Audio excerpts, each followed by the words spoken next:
Senator from Mississippi.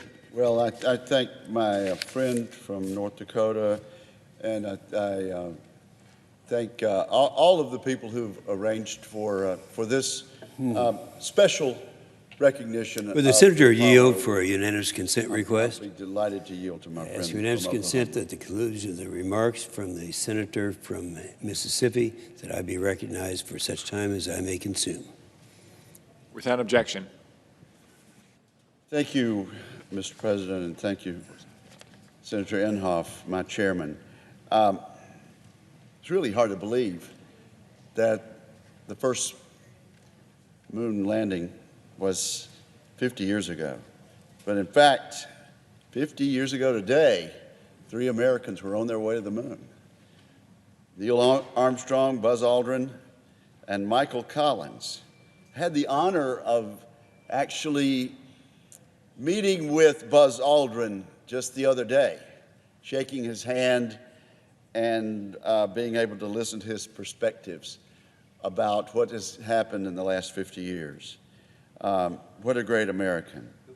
And I would also honor the names at this moment of Neil Armstrong and Michael Collins. While Neil Armstrong and Buzz Aldrin got to step foot on the moon, Michael Collins' assignment was to stay in the vehicle and orbit solo above.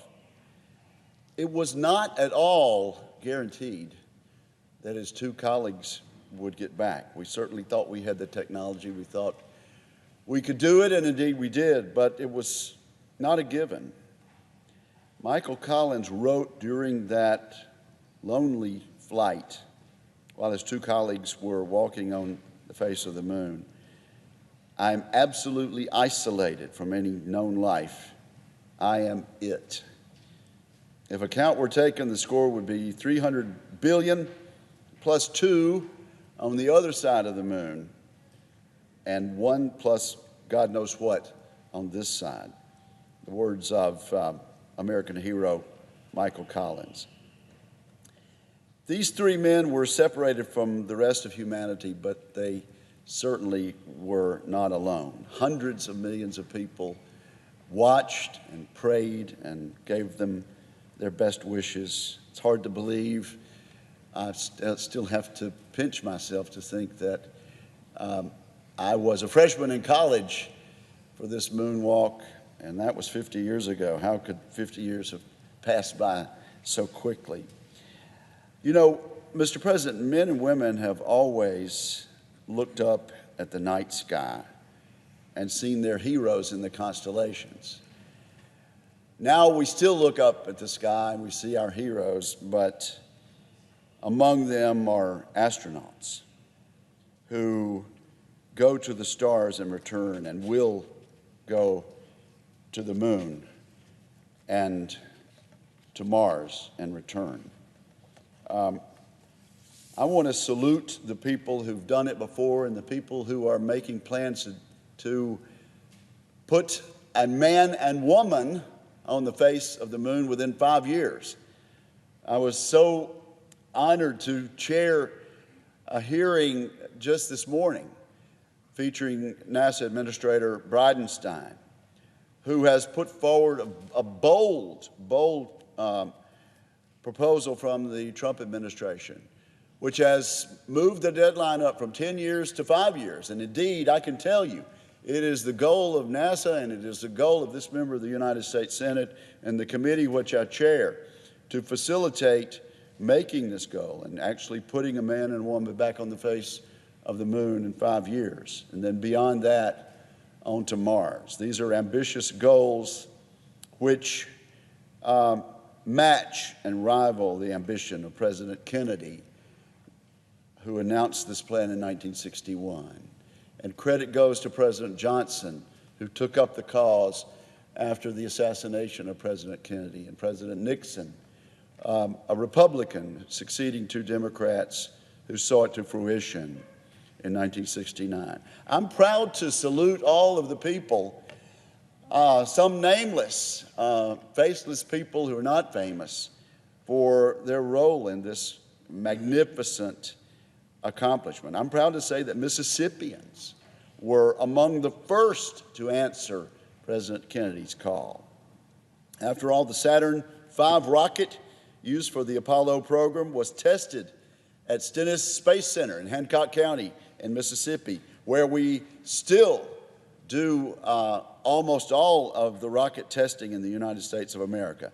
As Wernher von Braun, one of the leaders of the United States' early space efforts, once said, and I quote, "I don't know yet what method we will use to get to the moon, but I do know that we will have to go through Mississippi to get there." That was true back in the 60s, and it's true today as we approach the 1/5 mark of the 21st century. We owe so much to the pioneers. Humankind owes so much to the people who answered President Kennedy's charge, not only to win the space race, our country against those cosmonauts of the Soviet Union, but also for all of the peaceful results that have come from this. Technologies behind CT scans came from the space program. Intensive care monitoring equipment that saves lives every day around the globe came from the scientific discoveries that were accomplished during our race to the moon. GPS, smartphones, all have their origins in Apollo. The commercial space sector is now valued at more than $400 billion, and it's reminding us all of the power of free enterprise to open up new frontiers.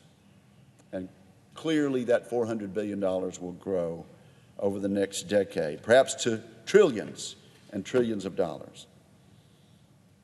Certainly, the writers of Newsweek were correct when they called the moonshot the best return on investment since Leonardo da Vinci bought himself a sketch pad. They were exactly right, and this next shot should give us an opportunity also to get our money's worth. We'll go back to the moon, we'll go on to Mars. And so as we celebrate the 50th anniversary, we look toward the future, to all the missions that will come and go, and we remind ourselves of this country's common purpose in potential. The moon landing was not the end of an age of discovery. It was only the beginning. Thank you, Mr. President.